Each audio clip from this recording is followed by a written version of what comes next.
Hello guys! Good morning, good afternoon, good evening sa inyo lahat.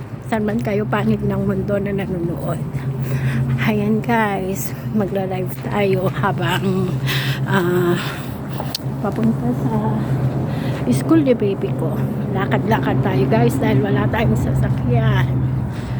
So, mula sa bahay namin hanggang sa school ng anak ko siguro mga 20 to 30 minutes guys ang lalakarin ko. Medyo malayo pero sige lang.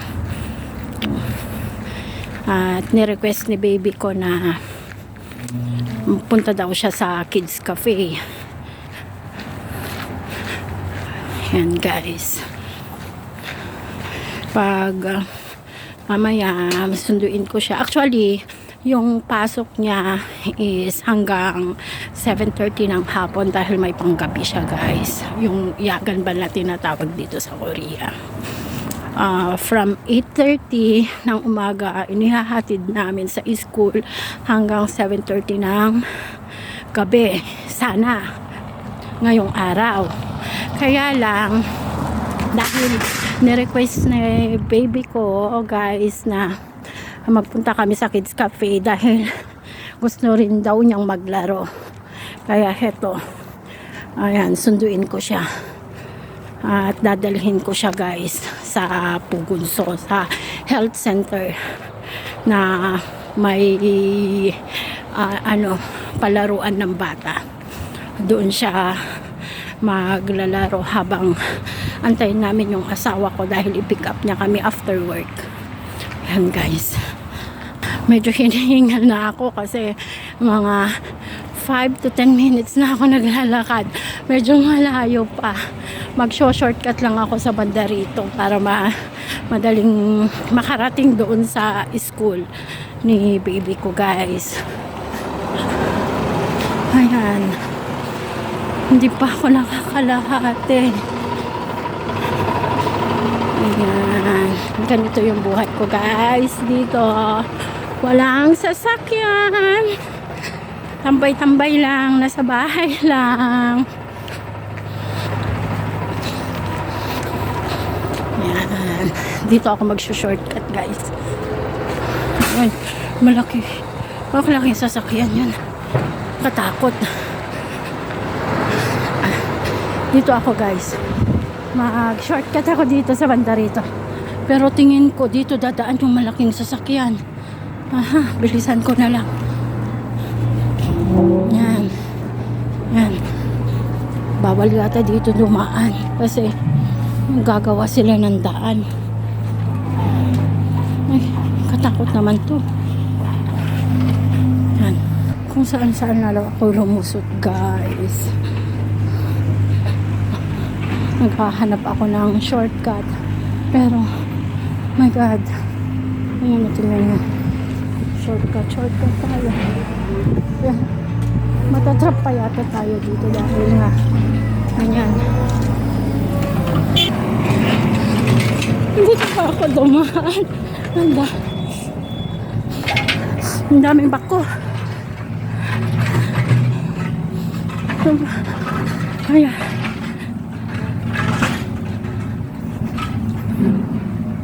Ayan. Medyo malayo na yung nalalakad ko.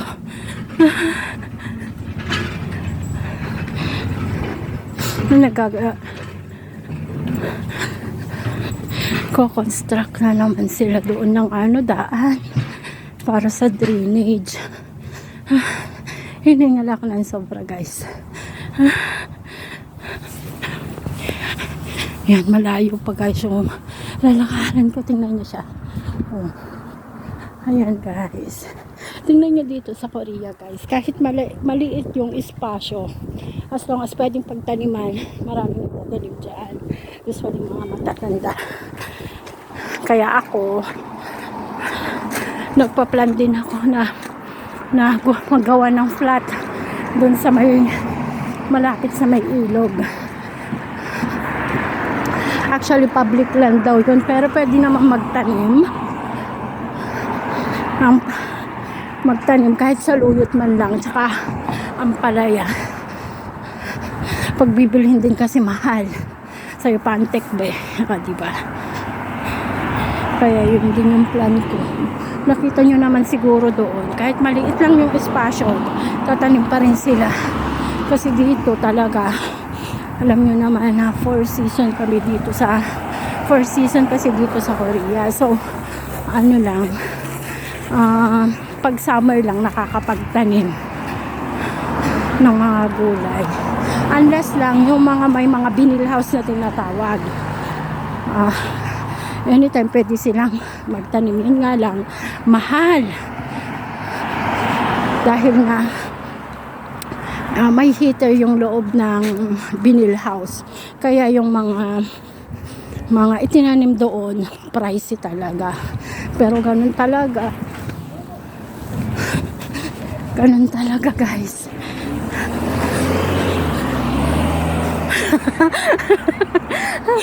Sige, vlog pa more. Ang bilis kasi magpatakbo nun, no? Kalawa ka. Ayan, 6 minutes na ako nagla-live. Nilive ko lang yung journey ko sa paglalakad mula sa bahay hanggang doon sa school ni baby ko. Non-stop ito guys, non-stop na lakaran. Hinihingal na ako, kahit pagsasalita hinihingal na rin ako.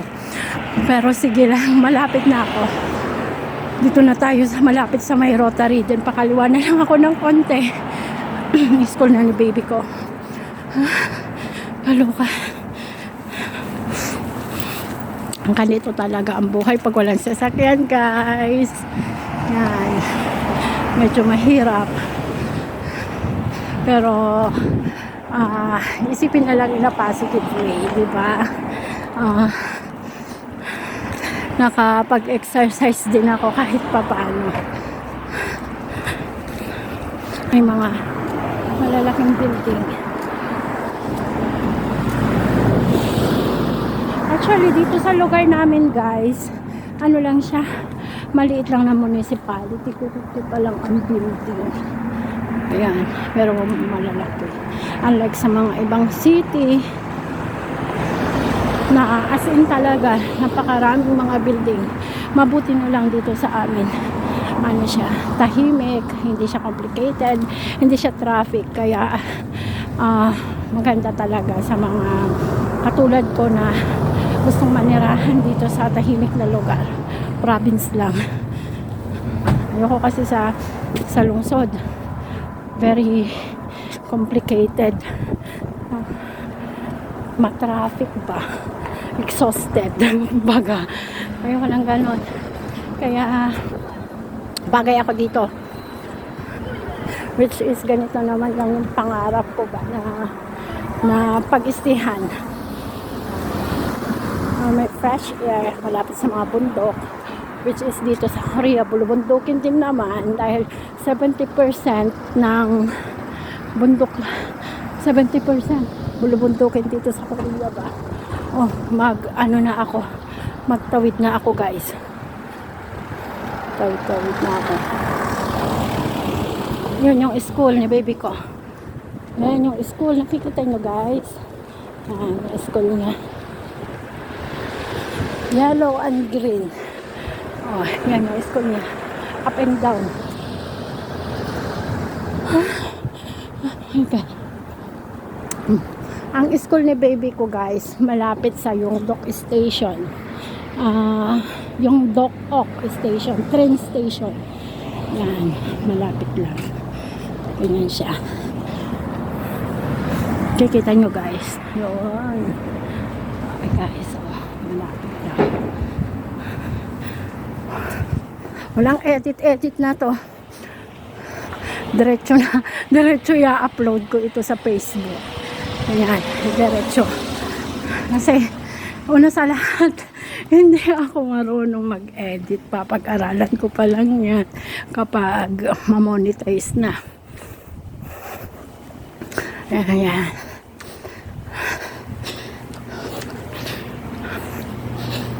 Yan. Ito na ang school ni baby ko guys. Kikita nyo. Yan. Ito na yung school niya. kindergarten.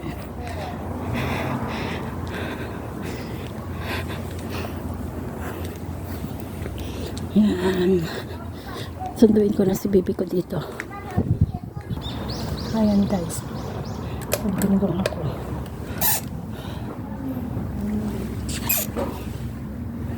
네, 안녕하십니까 선생님. 예, 조엄마입니다. 네, 감사합니다. Yan. Sinusundo ko na si baby ko guys. Yan, kikita nyo yan guys. Dito kami na sa school.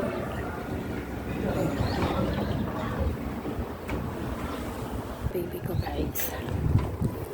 Yan. Ito yung school niya.